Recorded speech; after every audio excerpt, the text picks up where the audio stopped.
Hello दोस्तों, कैसे हो आप लोग। आई होप आप सभी अच्छे और मजे में होंगे। मेरा नाम भारत। आज के इस वीडियो में हम लोग क्या पढ़ने वाले हैं। आज के इस वीडियो में हम लोग क्लास 11 केमिस्ट्री का चैप्टर है जिसका नाम है some basic concept of chemistry. इसमें आप लोग क्या समझने वाले हैं, लॉज ऑफ केमिकल कॉम्बिनेशन। देखिए, जितने भी केमिकल रिएक्शन होते हैं वो सारे केमिकल रिएक्शन कुछ ना कुछ लॉज को फॉलो करते हैं। और उसमें थर्ड लॉ कौन सा है? थर्ड लॉ होता है लॉ ऑफ मल्टीपल प्रोपोर्शन। तो आज हम लोग लॉ ऑफ मल्टीपल प्रोपोर्शन को समझने वाले। इससे पहले हम लोग दो लॉ को पढ़ चुके हैं। उसमें पहला लॉ होता है law of conservation of mass. मतलब कि जितने भी रिएक्शन होते हैं उसमें रिएक्टेंट प्रोडक्ट के बराबर होता है। सेकेंड लॉ पर रहते हैं law of constant proportion. Constant proportion कहने का मतलब क्या होता है कि अगर कोई भी एक कंपाउंड है, वो एक कंपाउंड जो रहेगा वो हमेशा एक फिक्स्ड रेशियो में ही कंबाइन करेगा। जैसे वाटर, वाटर H2O हम लोग लिखते हैं। H2O हमेशा H2O ही रहेगा। मतलब कि अगर आप चाहे आप तालाब से पानी ले लो, किसी नदी से, या कोई रेन वाटर ले लो, उन सारे में जो प्योर वाटर जो रहेगा वो हमेशा वहां पर दो हाइड्रोजन के एटम रहेंगे, एक ऑक्सीजन रहेंगे, और वही कंबाइन करके क्या बनाएंगे, वही कंबाइन करके वाटर बनाएंगे। इससे ज्यादा रेशियो अगर बढ़ेगा, अगर H3O लिख देंगे तब पर भी वाटर नहीं बनेगा, H4O लिख देंगे तब पर भी वाटर नहीं बनेगा। फिक्स्ड रेशियो जो होता है H2O, उसी से मिलने से वाटर बनता है, वो होता है second law, law of constant proportion. Third law, law of multiple proportion, जिसे आज की वीडियो में हम लोग कवर करने वाले हैं। तो सबसे पहले क्वेश्चन आता है कि इस लॉ को दिए किसने थे। तो देखो, ये जो law of multiple proportion, law of multiple proportion, ये जो लॉ था given by John Dalton. John Dalton ने दिया था। कब दिया था? इन 1803। तो ये जो लॉ ऑफ मल्टीपल प्रोपोर्शन थे, ये किसने दिए थे? जॉन डाल्टन ने दिए थे। आई थिंक आप लोग जानते होंगे कि डाल्टन से एटॉमिक थ्योरी होता है। ठीक है, तो भाई उन्हीं जॉन डाल्टन ने क्या किया था, इस लॉ ऑफ मल्टीपल प्रोपोर्शन को दिए थे। कब दिए थे? तो 1803 में दिए थे। और देखो, ये जो जॉन डाल्टन है, इसको हम लोग क्या कहते हैं? Father of atom. ये एटम के पिता कहलाते हैं। तो यहाँ पर लिख सकते हैं जॉन, यहाँ पर डायरेक्ट लिख देते हैं father of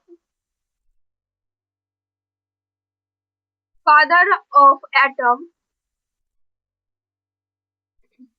is John Dalton.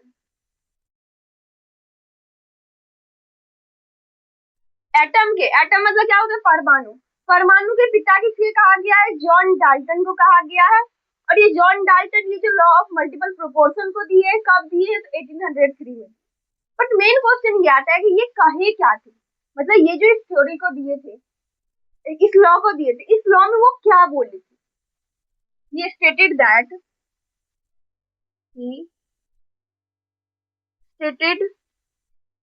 That. अब ये क्या कहे थे? when two different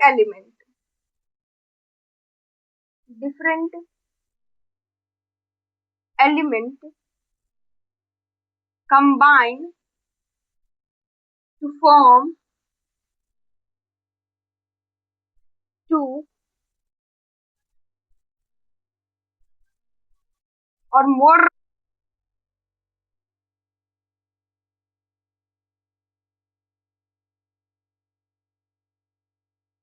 फिर क्या होगा? The mass of one element is fifth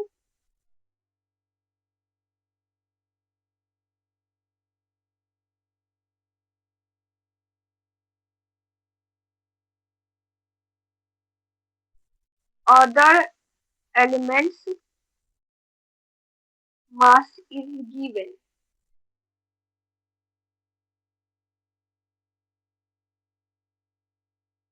then it combine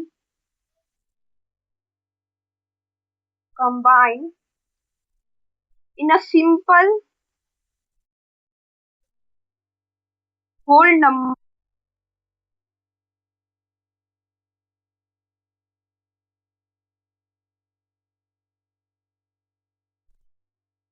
अब देखो इसमें क्या लिखा हुआ है इतने बड़े 5 लाइन में, उसको मैं अभी आसान भाषा में समझाती हूँ। सबसे पहले वेन टू डिफरेंट एलिमेंट, जब दो अलग अलग तत्व, एलिमेंट को हम लोग हिंदी में क्या कहते हैं, तत्व। तो देखो जब दो अलग अलग तत्व, दो अलग अलग एलिमेंट जब कंबाइन करते हैं, दो अलग अलग एलिमेंट कहने का मतलब जैसे कार्बन डाइऑक्साइड ले रही हूँ तो कार्बन ऑक्सीजन, ये दो अलग अलग एलिमेंट हो गए। जैसे वाटर ले रही हूँ तो वाटर में हाइड्रोजन ऑक्सीजन, ये दोनों अलग अलग ले रही हूँ, ये दोनों अलग अलग एलिमेंट है। वैसे अगर हम लोग कार्बन मोनोऑक्साइड की बात करें, कार्बन ऑक्सीजन, ये दोनों अलग अलग एलिमेंट है। तो वैसे जब दो एलिमेंट, मतलब कि दो से ज्यादा एलिमेंट नहीं ले सकते, दो ही element combine combine to form two और मोर देन टू कंपाउंड, वो कंबाइन करते हैं दो या दो से ज्यादा कंपाउंड बनाने। आप इससे पढ़े होंगे कि दो या दो से ज्यादा एलिमेंट कंबाइन करते हैं कंपाउंड को बनाने के लिए, बट यहाँ पर क्या लिखा है, दो ही एलिमेंट कंबाइन करते हैं बट ये दो से ज्यादा कंपाउंड बनाते हैं। The mass of one element is fix, उसमें से वो जो जैसे हाइड्रोजन ऑक्सीजन, दो हाइड्रोजन और ऑक्सीजन, वैसे ये एग्जांपल तो नहीं सुटेबल होगा, कार्बन डाइऑक्साइड, कार्बन ऑक्सीजन, तो कार्बन कार्बन क्या होगा, वो फिक्स रहेगा, मतलब कोई भी एक फिक्स रहेगा, दोनों कार्बन और ऑक्सीजन में से कोई एक एलिमेंट फिक्स रहेगी।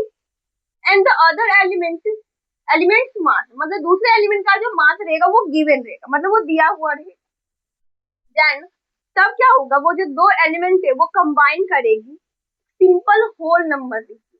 सिंपल होल नंबर रेशियो कहने का मतलब जैसे देखो एक दो ऐसे करके 10 13 कर रही हूँ, अगर मैं करके 20 23 कर रही हूँ, तो ये सब क्या है, ये सब simple whole number ratio by mass. और ये जो बाय मास का कहने का मतलब क्या होता है कि मास के द्वारा, मतलब कि केमिस्ट्री में मास और वेट दोनों सेम होता है, तो इसका मतलब कि अगर कार्बन ऑक्सीजन ले रही हूँ तो कार्बन का जितना मास रहेगा, ऑक्सीजन का जो मास रहेगा, तो वो जो कंबाइन करेगी तो कार्बन ऑक्सीजन के मास के रेशियो में वो कंबाइन करेगी। तो ये होता है जॉन डाल्टन का एक वो स्टेटमेंट देते हैं जिसका लॉ ऑफ मल्टीपल प्रोपोर्शन का, जिसमें वो कहते क्या है, जब दो एलिमेंट, दो अलग अलग एलिमेंट जब वो कंबाइन करते हैं तो क्या बनाते हैं, दो या दो से ज्यादा कंपाउंड बनाते हैं। दो या दो इससे पहले क्या पढ़े रहते हैं कि दो या दो से ज्यादा एलिमेंट कंबाइन करते हैं एक कंपाउंड बनाते हैं, बट यहाँ पर उल्टा है, दो ही एलिमेंट कंबाइन करते हैं बट वो दो या दो से ज्यादा कंपाउंड बनाते हैं।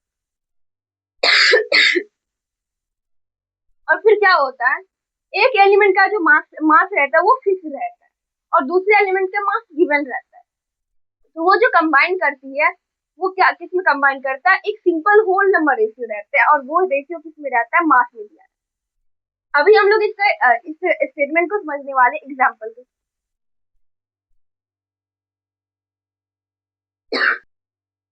अब एग्जांपल में हम लोग सबसे कॉमन दो गैस के नाम लेते हैं, वो कौन कौन सा होता है, या दो कॉमन कंपाउंड लेते हैं, वो क्या है, कार्बन डाइऑक्साइड और कार्बन मोनोऑक्साइड।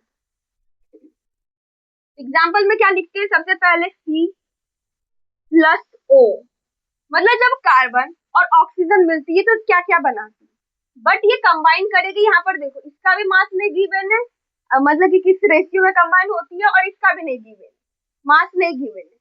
तो हम लोग क्या करेंगे, इस पर अलग अलग मास पर क्या करेंगे, इसको कंबाइन करेंगे और फिर देखेंगे क्या अलग अलग कंपाउंड बन पाती है। ठीक है, तो सबसे पहले कार्बन ऑक्सीजन को कंबाइन करेंगे तो हम लोग जानते हैं इससे दो बनेगी,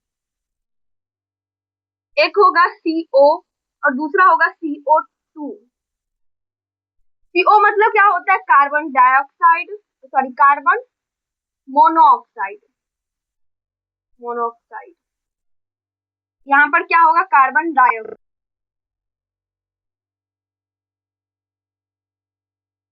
मैं पहले भी बताई थी, यहाँ पर देखो मोनो, मोनो मतलब होता है वन, डाई मतलब होता है टू, ऐसी बताई थी, mono one, di two, tri तीन, फिर ऐसे करके अगर ऐसे बहुत सारे रहेंगे तो हम लोग उसको क्या बोलते हैं, पॉली बोलते हैं, वैसे टेट्रा पेंटा हेक्सा ऐसे करके आगे बढ़ती रहती है।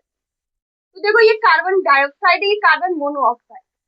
अब देखो वो याद करो कि हमने जो स्टेटमेंट लिखा था, जिस स्टेटमेंट को जॉन डाल्टन ने दिए थे, इस स्टेटमेंट में क्या था कि जब दो एलिमेंट कंबाइन करेगी और वो अलग अलग कंपाउंड बनाएगी, ऑब्वियसली दो एलिमेंट कंबाइन कर रही है, कौन कौन कंबाइन कर रहा है, कार्बन कंबाइन कर रहा है, ऑक्सीजन कंबाइन कर रहा है, और वो दो या दो से ज्यादा कंपाउंड बनाएगी, ऑब्वियसली हम लोग देख रहे हैं दो कंपाउंड बनाई।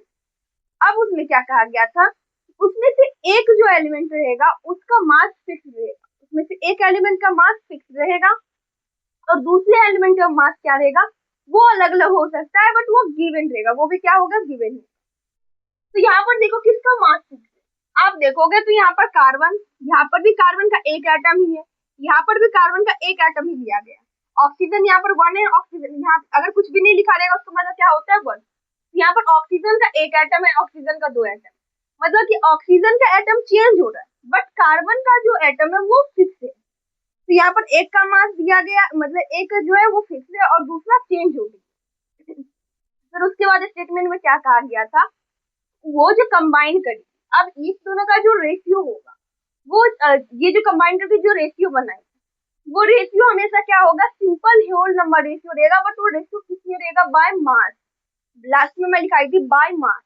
अब देखते हैं बाय मास करने का मतलब क्या होता है। जैसे देखो CO carbon dioxide, sorry carbon monoxide, तो यहाँ पर देखो, यहाँ पर अगर हम लोग देखें तो देखो कार्बन का एटॉमिक मास कितना होता है 12, हम लोग यहाँ पर बाय मास, मास ग्राम में लेंगे, ठीक है। तो कार्बन 12 ग्राम लिख देते हैं, प्लस ऑक्सीजन का एटॉमिक मास कितना होता है 16, एक ही ऑक्सीजन है तो यहाँ पर 16 ग्राम लिख देते हैं। या हम लोग यहाँ पर कंबाइन, यहाँ पर रेशियो पूछा गया है, तो 12:16 रेशियो में कंबाइन कर रही है, तो इसका मतलब इसका अगर सिंपल होल नंबर रेशियो निकाले ये 3:4 हो जाएगा।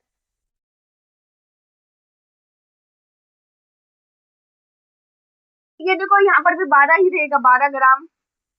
इस ऑक्सीजन कितना रहेगा, एक रहता है तो 16 × 2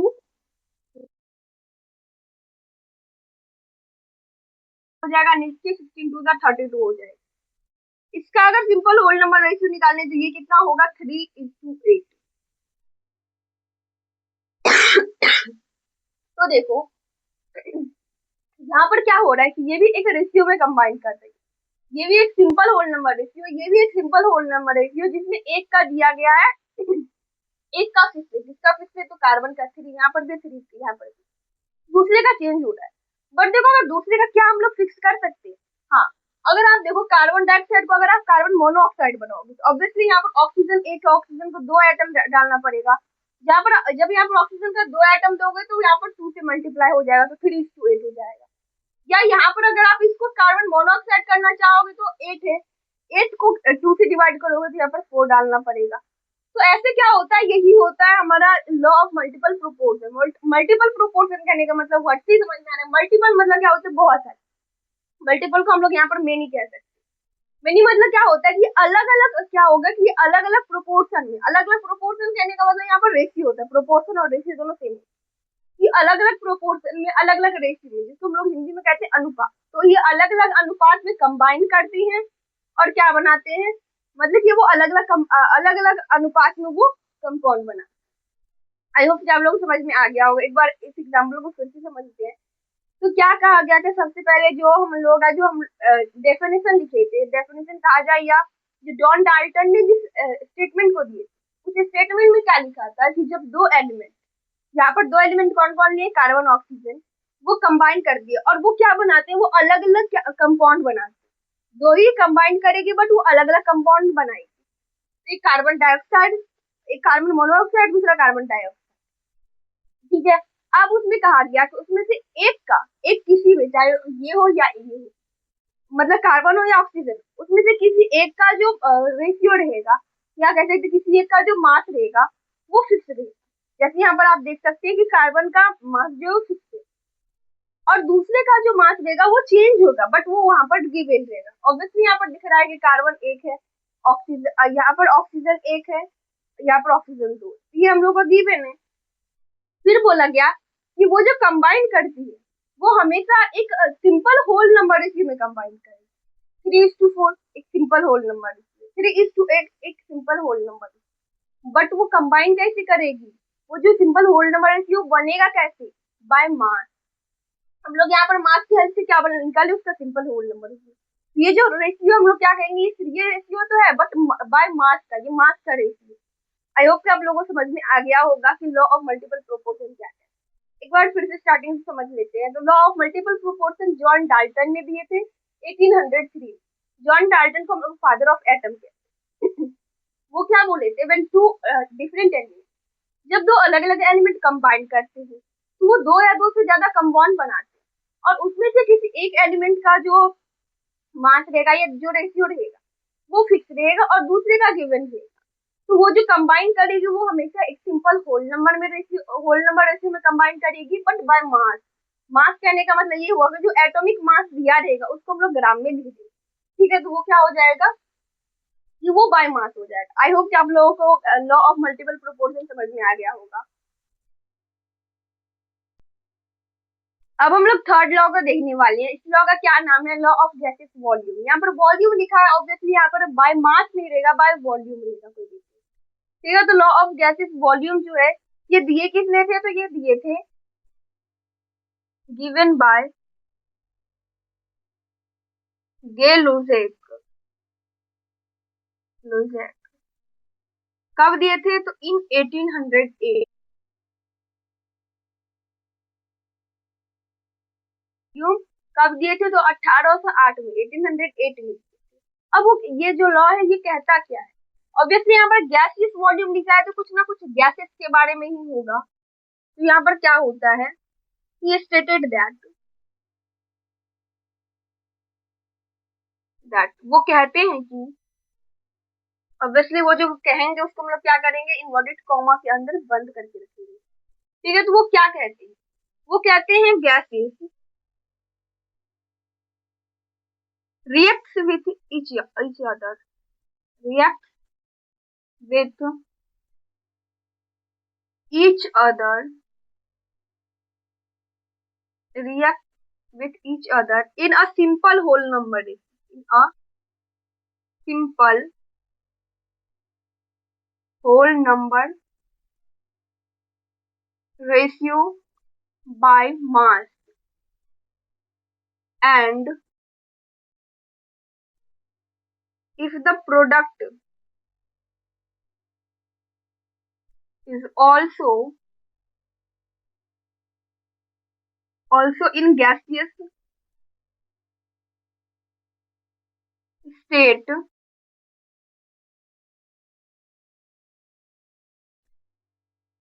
then the ratio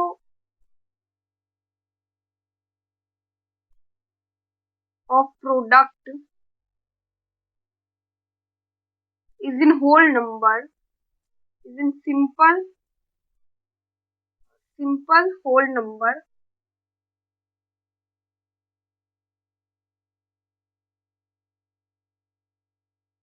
with the given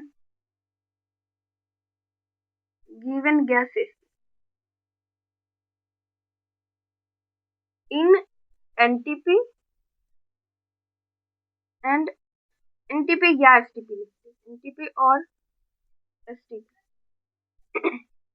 अब देखो इसको हम लोग पढ़ते हैं और समझते हैं कि इसमें क्या कहा गया। तो पहला गैसेस रिएक्ट, गैस जो होता है वो हमेशा रिएक्ट करता है विद ईच अदर। अब एक गैस है, दूसरा गैस है, वो एक दूसरे के साथ रिएक्ट कर रहा है, ठीक है, in a simple whole number ratio. और वो रिएक्ट इसमें कर रहा है एक सिंपल होल नंबर रेशियो में रिएक्ट कर रहा है, बाय बाय वॉल्यूम होगा यहाँ पर, by volume. Whole number ratio में कंबाइन करती है बाय वॉल्यूम। क्यों, क्योंकि यहाँ पर गैसेस वॉल्यूम दिया गया, गैसेस वॉल्यूम इस लॉ का ही नाम है। तो मास में नहीं, वो वॉल्यूम में कंबाइन करेगा। एंड इफ द प्रोडक्ट, अगर उसका कोई प्रोडक्ट बन रहा है, ऑब्वियसली रिएक्ट करेगा तो वो प्रोडक्ट बनाएगा, बट अगर उसका प्रोडक्ट एक गैस है, मतलब उसका अगर प्रोडक्ट भी बन रहा है और वो भी गैसियस स्टेट में ही है, product in gaseous state, then the ratio of product, तब जो प्रोडक्ट का जो रेशियो रहेगा in a simple whole number ratio, उसका जो रेशियो रहेगा, मतलब प्रोडक्ट का जो रेशियो रहेगा वो भी एक सिंपल होल नंबर रेशियो रहेगा with the given gases. Given gases कहने का मतलब क्या हुआ, वो रिएक्टेंट का चार्ज जो उसका रेशियो रहेगा वो भी सिंपल होल नंबर रेशियो रहेगा इन एनटीपी और एसटीपी। एनटीपी और एसटीपी का कहने का मतलब क्या होता है, एनटीपी का फुल फॉर्म होता है नॉर्मल टेम्परेचर, टीएमपी कहने का मतलब टेम्परेचर एंड प्रेशर, और एसटीपी कहने का मतलब क्या हो गया, simple simply standard standard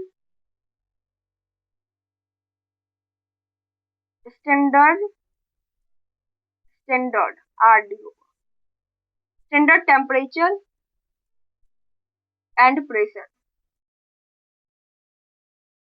NTP कहने का मतलब क्या होता है, नॉर्मल टेम्परेचर एंड प्रेशर, और एसटीपी कहने का मतलब होता है स्टैंडर्ड टेम्परेचर एंड प्रेशर। यहाँ पर देखो, अगर टेम्परेचर का कहा जाएगा तो वो कितना होगा, 273 डिग्री सॉरी 273 केल्विन हो जाएगा। और अगर वही प्रेशर पूछा जाएगा तो प्रेशर नॉर्मल या स्टैंडर्ड में कितना रहता है, तो वो रहता है कितना, 1 atm रहता है। ठीक है, तो एनटी लिख देते हैं। एनटी मतलब कितना रहता है, 273 केल्विन, के मतलब केल्विन होता है, और एनपी अगर रहेगा तो वो क्या हो जाएगा, 1 atm। देखो यहाँ पर ये जो एनटी लिखे है इसके जगह पर एसटी भी हो सकता है, और एनपी के जगह पर एसटी भी हो सकता है। ठीक है, तो नॉर्मल या कह सकते हैं कि स्टैंडर्ड टेम्परेचर कितना होता है, 273 डिग्री केल्विन, और नॉर्मल या सिंपल नॉर्मल या स्टैंडर्ड प्रेशर कितना होता है, तो 1 atm होता है।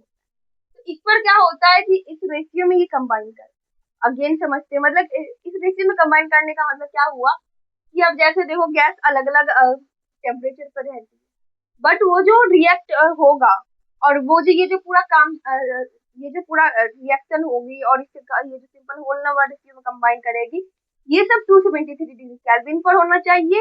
और कहाँ पर होना चाहिए, और एक प्रेशर, हम लोग जानते हैं कि प्रेशर बढ़ा सकते हैं, उससे क्या हो जाएगा कि वो उन लोग का स्पेस कम होते जाएगा और वो धीरे धीरे लिक्विड का भी स्टेट ले सकते हैं।